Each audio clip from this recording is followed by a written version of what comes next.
마태복음 7장 13절에서 14절 말씀입니다. 우리 두 구절인데요. 함께 읽겠습니다. 좁은 문으로 들어가라. 멸망으로 인도하는 문은 크고 그 길이 넓어 그리로 들어가는 자가 많고 생명으로 인도하는 문은 좁고 길이 협착하여 찾는 자가 적음이라. 아멘. 한 해를 시작한 게 얼마 되지 않은 것 같은데 벌써 한 학기가 끝이 나고 있습니다. 학생들은 시험이 다 끝난 분들도 계실 테고요. 또 아직 남아있는 분들이 계실 텐데요. 한 학기와 또 시험 보느라 수고가 많으셨습니다. 얼마 전 세탁소 할인 기간을 기다려서 두툼한 겨울 패딩들을 좀 맡겼습니다. 역시나 많은 사람들이 행사 기간에 맞추어서 세탁소에 겨울 옷들을 맡겨놨습니다. 그런데 그 패딩들이요, 전부 다 검은색이었습니다.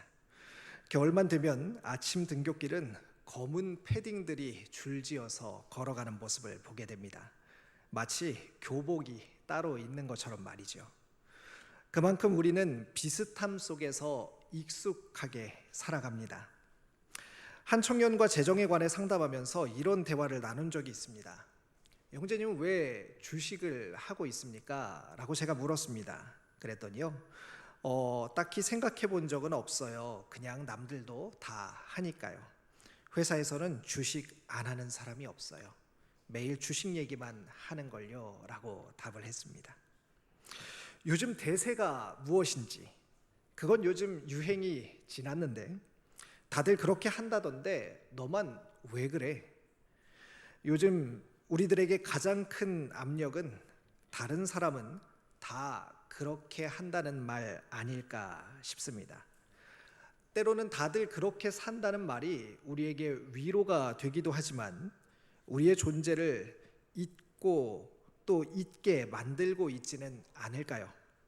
이제는 내가 정말 하고 싶은 것보다 남들이 나를 어떻게 볼까가 더 중요해졌습니다. SNS는 우리의 취향, 신앙, 자아를 끊임없이 대중들과 남들과 비교하게 만듭니다. 좋아요 수가 나의 가치를 결정짓는 시대가 된 것 같습니다. 그래서 여행을 가도 남들 가는 곳에 가야 하고, 먹는 것을 먹어도 남들 먹은 것을 먹어야 하고, 남들처럼 살지 않으면 왠지 모르게 불안하지요. 독일의 철학자 하이데거가 이런 현상을 잘 설명했습니다. 사람은 불안에서 벗어나기 위해 세상 사람들의 의견을 따른 경향이 있다라고 그는 말했습니다. 자기 고유의 존재를 포기하면서까지 대세에 따름으로써 사람들은 안심을 얻는다는 것이죠. 사람들은 그의 말처럼 대세에 기대어 살아갑니다. 그런데 막상 그 자신이 대세에 기대어 따랐을 때 어떤 일이 있었을까요? 그는 20세기 최고의 철학자로 불렸지만 당시 독일의 대세였던 히틀러 정권에 협력했다는 오명을 남기게 되었죠. 그런데 생각해보면 오늘날의 우리 자신도 그렇습니다. 모두가 하니 괜찮다고 믿습니다. 익숙하다고 안전하다고 느끼지요. 그런데 대세를 따르는 신앙은 과연 우리를 어디로 데려갈까요? 오늘 우리는 대세를 따르는 신앙이 과연 어떤 열매를 맺게 되는지, 그리고 예수님이 제시하신 좁은 길이 우리에게 왜 필요한지를 생각해 보려고 합니다. 마태복음 7장 13절에서 14절은 분명히 예수님께서 말씀하십니다. 좁은 문으로 들어가라. 멸망으로 인도하는 문은 크고 그 길이 넓어 그리로 들어가는 자가 많고 생명으로 인도하는 문은 좁고 길이 협착하여 찾는 이가 적다라고 말이죠. 이 말씀은 경고의 말씀입니다. 어떤 경고입니까? 많은 사람들이 간다고 해서 그것이 반드시 옳은 길은 아니라는 것입니다. 남들이 다 가는 길이 곧 멸망으로 향할 수도 있다는 충격적인 선언입니다. 오늘 우리는 이 말씀에 비추어서 어느덧 대세를 따르는 경향이 짙어진 우리의 신앙생활을 돌아볼 필요가 있습니다. 사람들이 많이 몰리는 교회나 집회를 찾고 유명한 유튜버의 말이라면 깊이 따지지 않고 마치 진리인 양 그것을 우리가 받아들이고 내면의 성찰과 질문과 기도 없이 누군가의 신앙 형식을 따라하기만 합니다. 그런데 이 대세의 신앙은 예수님을 따르는 제자의 길과는 너무나 다릅니다. 예수님은 제자들에게 이렇게 말씀하셨습니다. 마태복음 4장 19절입니다. 같이 읽어보겠습니다. 말씀하시되 나를 따라오라 내가 너희를 사람을 낚는 어부가 되게 하리라 하시니, 예수님은 무리를 따라오라, 많은 사람들을 따라가라 라고 말씀하지 않으십니다. 나를 따라오라고 말씀하십니다. 그러나 오늘 우리는 이 길을 가면 괜찮을까? 사람들이 뭐라고 할까를 고민하지요. 물론 오늘을 살아가는 우리 삶은 어쩌면 그 당시 사람들의 삶보다 복잡할지도 모릅니다. 직장, 관계, 가족, 학업, 결혼, 어느 것 하나 쉬운 것이 없습니다. 그래서 그런지 사람들의 평가, 괜찮아 보이는 길에 더 기대게 되지요. 예를 들어 진로나 직업을 선택할 때 어떻게 하고 계십니까? 요즘은 이쪽이 잘 나가, 안정적인 게 최고야 같은 말들이 우리의 결정을 판가름하고 있지는 않습니까? 하나님께 기도하고 묵상하며 나름대로의 고민 끝에 결정한 방향이지만 대세가 아니라는 이유로 흔들리는 경우가 많습니다. 또 팔로워 수가 많은 사람이 말하면 권위가 생깁니다. 조회수 많은 영상은 하나님의 뜻처럼 보입니다. 그러나 깊이 따져보면 그런 영상이 이야기하는 것들, 말씀은 사라지고 콘텐츠만 남는 경우를 보게 되죠. 실제로 상담하다 보면 유튜브에서 본 엉뚱한 해석과 적용을 진리로 믿고 있는 경우도 보게 됩니다. 하나님께 묻기보다는 좋아요 수로 판단하고 댓글의 반응으로 마음을 정하기 때문에 이런 현상들이 발생하는 것 아닐까요? 이런 구조에서 진리는 점점 흐릿해지고 믿음은 피상적으로 변해가게 됩니다. 그런데 우리만 이런 현상을 겪는 것일까요? 예수님은 예수님을 따라온 사람들에게 좁은 문으로 들어가라 라고 말씀하십니다. 이것은 마치 오늘 예수님을 만나고 이곳에 예배하러 온 우리들에게 좁은 문으로 들어가라 라고 말씀하는 것과 같습니다. 마태복음 7장 13절과 14절은 예수님께서 하셨던 산상수훈의 결론 부분에 해당합니다. 예수님은 이 구절에서 두 가지 문과 두 가지 길의 대비를 통해서 제자들이 얼마나 근본적으로 대세와는 다른 길을 가야 하는지 분명하게 보여줍니다.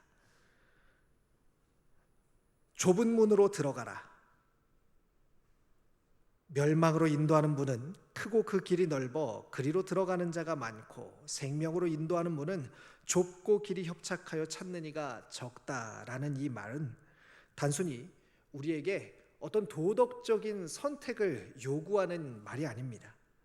헬라어 원문에서 좁은 이라는 말과 협착한 이라는 표현은 각각 아주 좁은 문틈을 비집고 들어가려는 고통을 묘사하는 단어입니다. 그래서 이것은요, 단순한 비유적 표현을 넘어서 당시 로마와 유대교의 대세 속에서 살던 청중들에게 현실적인 도전을 주는 이야기였습니다. 협착하다라는 단어는 문자적으로 압박을 받아 짓눌리는 상태를 의미하며 성경에서는 고난과 환난, 이 단어와 같은 어근을 공유하는 단어들입니다. 그러니까 이 말씀을요, 정리해서 얘기해 보자면 이 좁은 길은 외로움과 오해, 고난과 손해가 따르는 길이라는 뜻이죠. 많은 사람들이 넓은 길로 가려는 이유는 아마도 그 길에는 사람들도 많고 또 박수도 받고 손해 볼 일도 별로 없고 외로움도 없을 것이기 때문입니다. 그러나 예수님은 제자의 길은 대체로 그렇지 않다고 말씀하십니다. 진리를 따르려 할수록 고립감을 느낄 수 있고 세상의 흐름과 어긋나는 결정을 내려야 할 때가 더 많아진다는 것이죠. 그런데 이 말씀을 묵상하다 보면요, 사실 우리에게 좁은 길로 가는 것이 정말 은혜이구나 라는 것을 느끼는 것보다는요, 부담이 더 많이 듭니다. 그러면 신앙이 있다면 무조건 힘들어야만 하는가? 신앙생활이 무조건 힘든 것을 하는 삶이라면 굳이 그것을 해야 하는가? 라는 마음도 들게 됩니다. 그러나 여기에는 숨어있는 메시지가 하나 더 있습니다. 이 말씀은 단순한 경고의 말로 끝나지 않습니다. 이 좁은 길은 단지 어렵기 때문에 혹은 어렵기 위해서 선택해야 하는 길이 아니라 생명으로 인도하는 길이기 때문에 가치 있는 길이라고 이야기합니다. 다시 말해 예수님이 우리에게 좁고 험한 길을 가라고 명령하시는 이유는 그 길에 예수님이 계시기 때문입니다. 예수님은 좁고 험한 길에 우리를 홀로 보내지 않으십니다. 우리가 그토록 원하는 예수님과의 동행이 좁은 길에 있다고 말하는 것입니다. 사랑하는 청년 여러분, 혹시 열심히 신앙생활을 하는 것 같은데 혹은 꾸준히 무언가를 하고 있는데 공허한 것처럼 느껴지는 분이 계시지는 않습니까? 그렇다면 혹시 여러분은 지금 예수님이 없는 길에, 넓은 길에 서 있는 것은 아닐까요? 왜 그런지 좀 더 자세히 살펴보겠습니다. 요한복음 14장 6절인데요. 우리 같이 한번 읽어보겠습니다. 예수께서 이르시되 내가 곧 길이요 진리요 생명이니 나로 말미암지 않고는 아버지께로 올 자가 없느니라. 예수님은 내가 곧 길이요 진리요 생명이라고 말씀하셨습니다. 여기서 길은 단지 한 방향이나 윤리적 선택을 뜻하는 말이 아닙니다. 예수님은 자신이 좁은 길의 동행자이심을 이야기합니다. 자신이 그 좁은 길이라고 이야기하는 것입니다. 그러면서 그 좁은 길이 되시는 예수님 안에 생명이 있다고 분명하게 이야기합니다. 이 길로 따라오라고 말씀하지 않고 내가 바로 그 길이다라고 이야기하십니다. 그러므로 좁은 길을 걷는다는 것은 예수님과 함께 걷는다는 의미이며 외롭고 고단한 길 같아도 가장 친밀한 예수님과의 동행이 약속된 길입니다. 또 마태복음 28장 20절도요 같은 맥락에서 이야기하고 있습니다. 우리가 잘 아는 말씀인데요, 내가 세상 끝날까지 너희와 항상 함께 있으리라 라고 얘기하죠. 이 약속은 바로 이 좁은 길을 걷는 제자들에게 주시는 위로입니다. 누가 예수님이 우리와 함께 하신다, 항상 함께 하신다는 것을 경험하겠습니까? 바로 내가 너희에게 분부한 모든 것을 가르쳐 지키게 하는 사람들, 예수 그리스도의 길을 가는 사람들, 예수 그리스도의 제자의 삶을 사는 사람들에게 주시는 약속인 것입니다.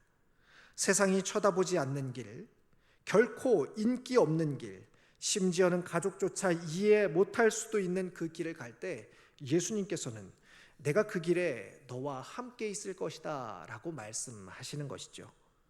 따라서 좁은 길이란 단지 나 혼자 이겨내야 하는 신앙적인 투쟁이 아니라 주님이 함께 걸어가시는 인격적인 여정이며 진짜 생명을 향해 나아가는 사랑의 동행길입니다. 바울은요, 이 사실을 로마서 8장에서 이렇게 고백했습니다. 8장 17절인데요. 같이 한번 읽어보겠습니다. 자녀이면 또한 상속자 곧 하나님의 상속자요 그리스도와 함께한 상속자니 우리가 그와 함께 영광을 받기 위하여 고난도 함께 받아야 할 것이니라. 사랑하는 청년 여러분, 우리는 오늘도 눈앞에 대세에 자연스럽게 끌리게 됩니다. 대세가 되는 것, 대세처럼 보이는 것, 대세에서 뒤처지지 않는 것으로 안정을 삼고 위로받고 싶습니다.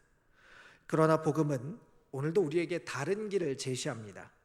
대세의 길은 넓고 사람은 많지만 생명의 길은 좁고 협착합니다. 그러나 그 좁은 길에 주님이 함께 계십니다. 우리는 혼자가 아닙니다. 그 길을 먼저 걸으신 분, 지금도 우리 손을 붙잡고 함께 걸어가시는 예수님이 계십니다.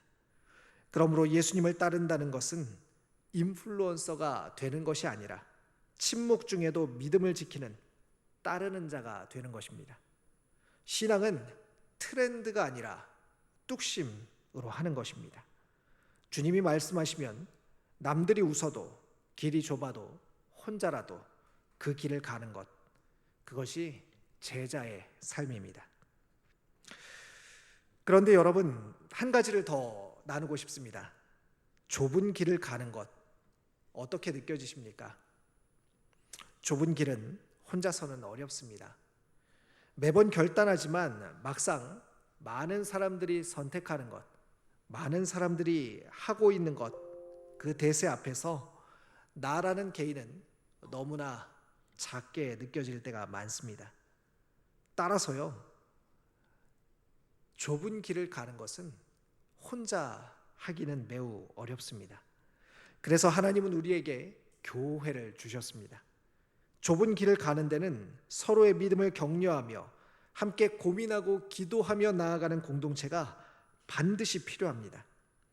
신앙의 질문을 나눌 수 있는 소그룹, 매주 기도 제목을 주고받을 수 있는 동역자, 그 선택, 어려운 선택인데 잘했다라고 말할 수 있는 그런 사람, 이런 작고 구체적인 연결들이 너도 우리와 같아져야 해 라고 외치는 큰 길에서 벗어나서 좁은 길, 생명의 길로 걷게 하는 큰 힘이 됩니다. 말씀을 정리합니다. 사랑하는 청년 여러분, 청년부 사역을 하다 보면 이런 이야기를 듣습니다. 목사님, 다들 그렇게 사니까요. 저만 유별난 사람, 이상한 사람 되고 싶지 않아요. 맞습니다. 좁은 길은 외로운 길입니다. 남들이 박수치는 길이 아니고 어쩌면 침묵 속을 걸어야 하는 길입니다. 그런데 그 길을 끝까지 걸은 사람들이 결국 세상을 바꾸었습니다. 예수님의 제자들, 초대교회 성도들, 믿음을 지킨 순교자들, 그 길이 좁은 길이었기 때문에 생명의 문이 열렸습니다. 대세는 넓고 편합니다. 하지만 거기에 예수님은 계시지 않습니다. 반대로 좁은 길은 힘들고 외로워 보이지만 그 길엔 예수님이 함께 걸어가십니다. 대세보다 주님의 음성에 귀 기울이십시오. 남들이 가지 않는 길이라도 주님이 원하신다면 그것이 생명의 길입니다.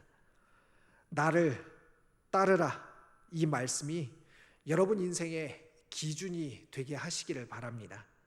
남들이 다 하니까가 아니라 예수님이 원하시니까 라고 말할 수 있는 믿음의 우리 청년들이 다 되기를 간절히 축복합니다.